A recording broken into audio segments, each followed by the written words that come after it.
কোরিয়াতে যেতে কি লাগে বাংলাদেশ থেকে চাকরির জন্য? বিএসএল এর মাধ্যমে কোরিয়াতে যাওয়া যায়।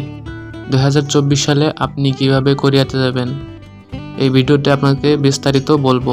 ভিডিওটা সম্পূর্ণ মনোযোগ দিয়ে শেষ পর্যন্ত দেখুন। আপনার বয়স 18 থেকে 39 বছরের মধ্যে হতে হবে। শিক্ষাগত যোগ্যতা মাধ্যমিক বা উচ্চ মাধ্যমিক পাশ হলেই আবেদন করা যায়, তবে কিছু ক্ষেত্রে বিশেষ দক্ষতা প্রয়োজন হতে পারে। শারীরিক যোগ্যতা আবেদনকারীর শারীরিক সুস্থ হতে হবে এবং কিছু স্বাস্থ্য পরীক্ষা পাশ করতে হবে।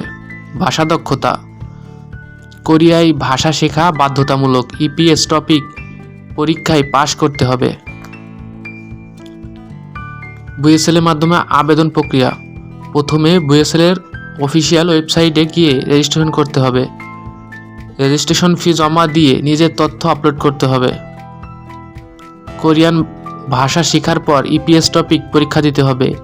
এই পরীক্ষায় পাশ করলেই কেবল আপনি পরবর্তী ধাপে যেতে পারবেন।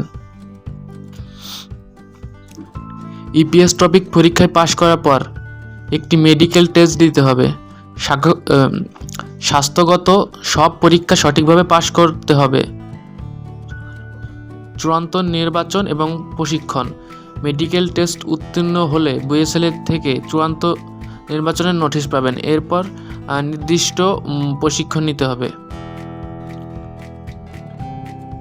কাগজপত্র যা লাগে: পাসপোর্ট, জাতীয় পত্র পরিচয়, ভোটার আইডি কার্ড, শিক্ষাগত যোগ্যতা মেট্রিক পাস, জন্ম সনদ, স্বাস্থ্য পরীক্ষা রিপোর্ট ইত্যাদি প্রয়োজন হবে। খরচ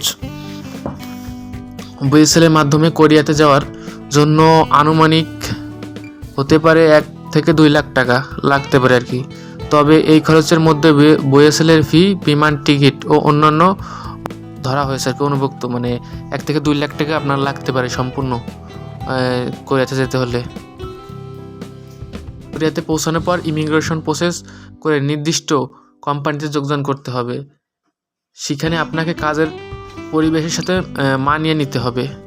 এই ছিল বাংলাদেশ থেকে কোরিয়ায় বিএসএল এর মাধ্যমে চাকরিতে যাওয়ার পুরো প্রক্রিয়া। আপনারা যদি আরও কোনো তথ্য জানতে চান তাহলে কমেন্ট করতে ভুলবেন না। যদি ভিডিওটা আপনার কোনো উপকারী হয় তাহলে লাইক দিন, শেয়ার করুন এবং আমাদের চ্যানেলটি সাবস্ক্রাইব করে দিন।